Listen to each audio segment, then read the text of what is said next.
would have Michael Reagan on.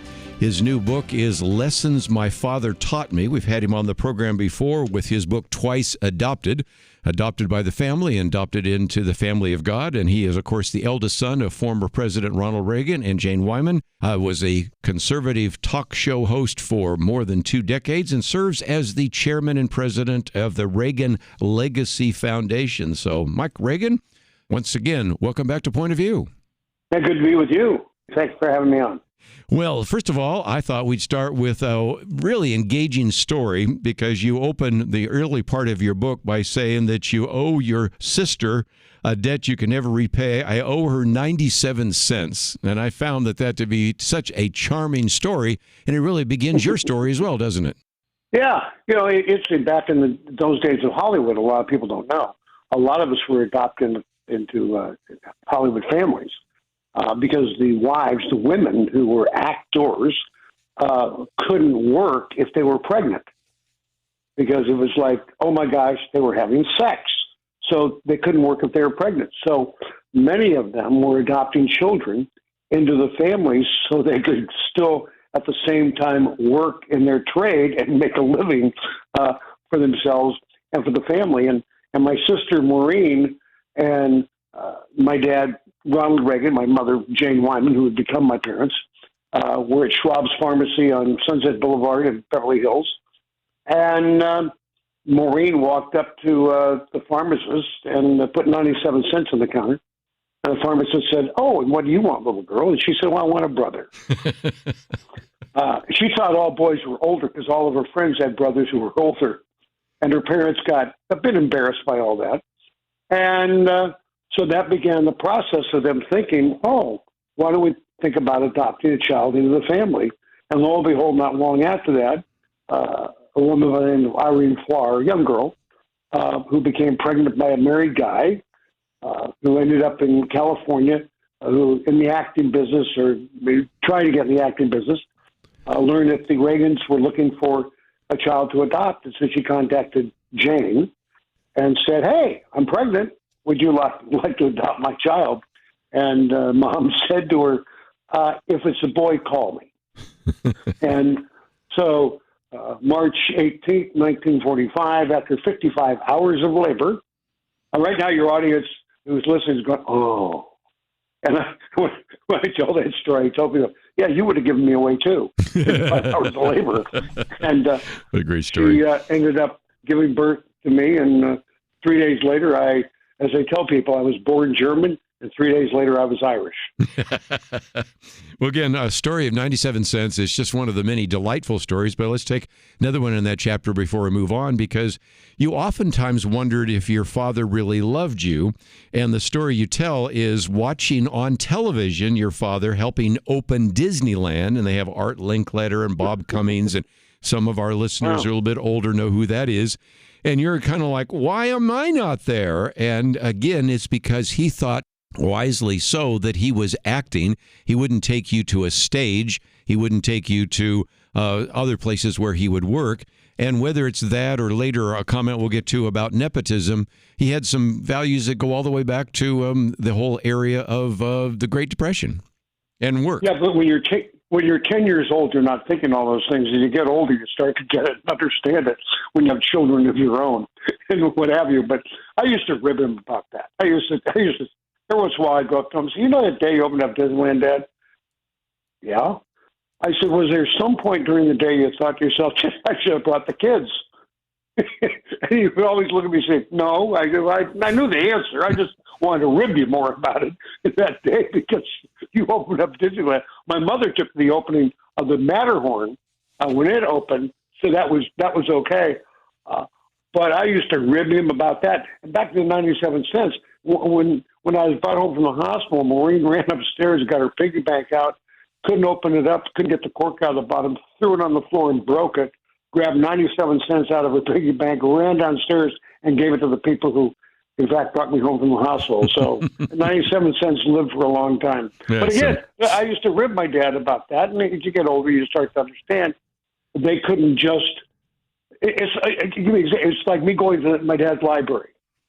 If I go to my dad's library with my kids, or I take groups on tours, you end up shaking hands all day long and talking to people, and you're not talking to the people you brought because other people are coming up to you. And not that it's bad, but you don't get to spend the time sometimes with the people you bring to the library or your family you bring to the library because people are coming up asking you questions, wanting to get a photo, and all those things. You start to understand where your parents were back in the day when you were growing up, and they were the big to-dos in Hollywood with Academy Award-winning actress. My mother, Golden Globes. My dad has a star of the Hollywood Walk of Fame. My mom has too.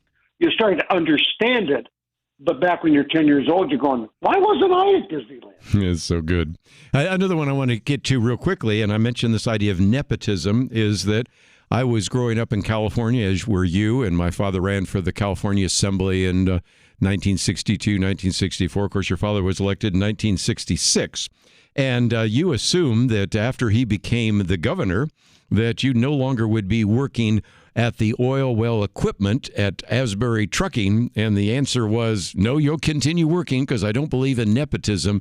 And again, that's just kind of one of those ideas where in some respects it seems cruel, but you begin to understand kind of his idea of the work ethic. And you talk about that in the book as well. Well, that was it. Like when I dropped out of college, Arizona State University, both my parents locked their doors and said, as long as you were at college, hey, we were paying for it. You dropped out. Now you have to make a living and you have to find a place to live. And so that place was Asbury Transportation Company, downtown LA, 5 at night till 1:30 in the morning, loading oil well freight, every night. And I had to go buy a corduroy suit because you do those real quick to go up to congratulate my dad the night that he won at the Ambassador Hotel, won the election as governor of the state of California. And I thought, like all politicians, give their kids jobs, and get me off the trucking dock, get me a real job, get me into politics, we'll do fine. And I remember asking my dad, I asked him for a job that night, and that's when my dad said, well, Michael, I never had this conversation with him, but I just don't believe in nepotism. And as I left that night, I thought to myself, my God, I voted for the wrong guy. Should have voted for Pat Brown. I thought it might be good to learn a little bit more about you as well, because when you talk about the issue of truth, you say something which I've done, and I suspect many people find difficult. That is, when you're invited to come and speak, you just speak. I mean, there's no notes. You actually speak very clearly and articulately. And in some respects, it goes back to knowing what you believe and being able to communicate that. Yeah, absolutely right. And I've talked to people about that. In fact, when I gave the eulogy for my father, Sean Handy called me the next day. Yes. And he said, can I have a copy of your eulogy that you gave for your father? I said, you want what? He said, a copy. I said, I don't have a copy of it.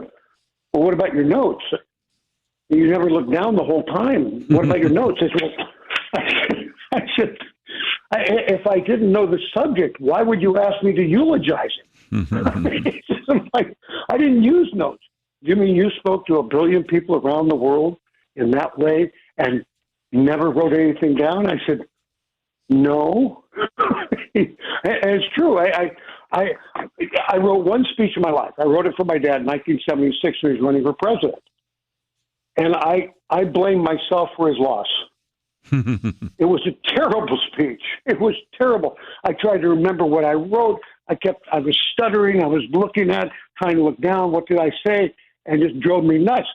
So after that, I never wrote another one. And it's interesting because when we were flying back with my father from Washington, D.C. back to California, where he'd be buried, and everybody, Patty and Ron, everybody's writing down what they're going to say. So I went into a private room and grabbed a pencil and a piece of paper and started writing. My daughter actually walked in and said, what are you doing, Dad? And I said, well, I thought I better write something down. This is really important. And she looked at me and said, Dad, you've never written a speech. Don't ruin this one by writing something. So I put down the pencil, the paper, and I walked out and said, well, I guess if I don't know it, I don't know it. That's so good. Oh, another one that was maybe a good indication of the goodness of Ronald Reagan. You ran into Alec Baldwin in a fitness center And can you kind of recount some of that conversation? Because it was striking, because you were running into an individual who was kind of the consummate Hollywood liberal, but he really said he missed your father. Absolutely right. I mean, we walked out of the gym, and I went up to him because I enjoy his acting. And Third Rock was great, funny, loved the show. And Hunt for Red October, you name it. And I went up to him, I said, Mr. Baldwin, my name is Mike Reagan. He says, I know exactly who you are. I said, well, my mother's Jane Wyman. He said, why would you say that? I said, because I'd be afraid if I said my father's Ronald Reagan, you might hit me. But I figured you probably love my mother more than you love my dad. And he kind of chuckled at that. He says, you're pretty lucky. You could do it on either side, can't you? I said, yeah, I am that lucky. And he said, you know something? I was having dinner with some friends the other night, and we were talking about your dad. And I got to tell you, I didn't agree with your father politically, but we all miss him so much. We so much miss him. And you know, so it's interesting today. I hear that around the globe. We just got back from China. Yes. Not China. We just got back from, Egypt. Went on a river cruise. But my wife owns a travel business, so we travel a lot, take groups out. Everywhere I go in the world, he is so missed around the globe. He's missed in the United States. He's missed everywhere. He'll be missed in the debate tonight. Because he was a happy Irishman. He never said a mean word about anybody. And the world misses that today because we don't have it really anywhere in the world. We don't have that today. And so as I'm there tonight with my family watching the debate, you know, the things I'll be thinking about watching the debate and remember my father and how he was. I want to see how these young men and women are going to do now that they're on the stage at the Ronald Reagan Presidential Library. Incredible. You do have a section there about don't worry about who gets the credit, because it's a lot about the fact that your father had a humor that was humble, self-deprecating, but also this idea of I and we. You know, you go into, of course, Mr. Gorbachev, tear down this wall, and a number of other examples. But it does seem to me that that is a lesson that all of us can learn vicariously, especially those people that enter into political life. Absolutely right. I mean, you like the note on his desk, the card on his desk. You can buy it at the library, too. A lot of people do. No telling what a man can do, what he can accomplish if he doesn't worry who gets the credit. Right. And my father knew that, and he did it when he was negotiating with Gorbachev. You know, he had allowed Gorbachev to take credit for things because he had to build him up in his own country, make him a hero there. But somehow he was pulling the wool over the eyes of the American president. And all my dad wanted to do was get the deal done, getting the contract signed, if you will. And so that's what he was concerned about. But you'll look at his speeches and you'll never hear a word I. It's always we working together, moving towards, you know, a common goal. And that's another thing that's missing in politics today. It's the more I than we. And if you want to get things done, you have to start sharing credit. You quit being egotistical, narcissistic, and start sharing a little bit of the credit, and people start sharing it with you also. Yes. Well, again, chapters on love your family and work hard, work smart. Of course, we've talked about don't worry about who gets credit. Turn defeats into successes. Forgive and be forgiven. Never underestimate the power of one. Be a leader. Trust in God. It's been a book that has been out for some time, but again, we wanted to emphasize that. But also, for just a few minutes, Michael wanted to mention the fact that we have a link to ReaganLegacyFoundation.org. I would certainly encourage people to read the book. It filled in a lot of gaps, even though he was my governor, he was my president. I've been involved, but and I've heard you speak, and I know a lot of the stories, but there were things I'd never heard before. But let's talk about this Legacy Foundation as well, because you want to take some of these ideas and continue them on, don't you? I do. What the foundation does is we've taken young kids to Europe to see what it was like if they were to Auschwitz and things of that nature, because they're not getting the story here. So when the insurance companies will allow us to take them overseas, we did that. Now we can't because it's cost prohibitive. But we have a scholarship program that we have available for the young men and women who serve aboard the USS Ronald Reagan. We give $1,000 scholarships to the men and women on board. But we do something different. We give $2,000 scholarships to their family members who are, in fact, at home, and they serve just as much as their loved ones on the ship. So if they're trying to better their education, we give them a $2,000 scholarship. And we've been doing this now since early 2000s. We started a brick project at St. Mary Église, Normandy, France. Right now it's on hold because they're doing some reconstruction at St. Mary Église. But you could buy a brick, put it in the ground with a loved one who served the European theater during the Second World War. So we're doing that. People don't know that my father was the first president to ever go and speak at Normandy on D-Day. Up until Ronald Reagan in 1984, no president ever gone to Normandy on D-Day and given a talk. I mean, he was the first in everything. First to salute coming off Air Force One. First to do so many things that now other presidents are following. And every president has gone now to Normandy on D-Day and spoken, except for Biden. Now he's got another shot at it, but he's the only president who hasn't gone to Normandy since Ronald Reagan to speak on D-Day at Normandy, which is so very important as we lose that generation every day. More and more are, in fact, dying. So we do that. And another thing I do, I don't do it through the foundation, but I do it myself. There's different organizations that I work with. I have them put up a tour of the library with me playing the docent. Mm-hmm. And they're able to raise money for different charitable causes, cystic fibrosis, boys and girls clubs, and what have you. And I've done that now for years. I love it. It gets me out to the library. And like the docents like to say, we have stories that we tell people, but he has the backstory to every story we'll tell you. So if you see Mike Reagan here, you want to kind of lean in behind him. And now one of the head guys at the library refers to me as the prequel. That's so good. Again, we have a link to the Legacy Foundation. Of course, you can find out more about some of their projects. Of course, we talked about Normandy and many others. There's a contact point if you'd like to have him come and speak. And most importantly, we want to encourage you, if you haven't gotten a copy of the book, Lessons My Father Taught Me, and Michael Reagan, it's been great to have you on the program and look forward to future opportunity. I think you can get that at Amazon.com also. So thank you so much for having me on. Thank you, and thank you for your work over the years at the Legacy Foundation, of course, as a talk show host.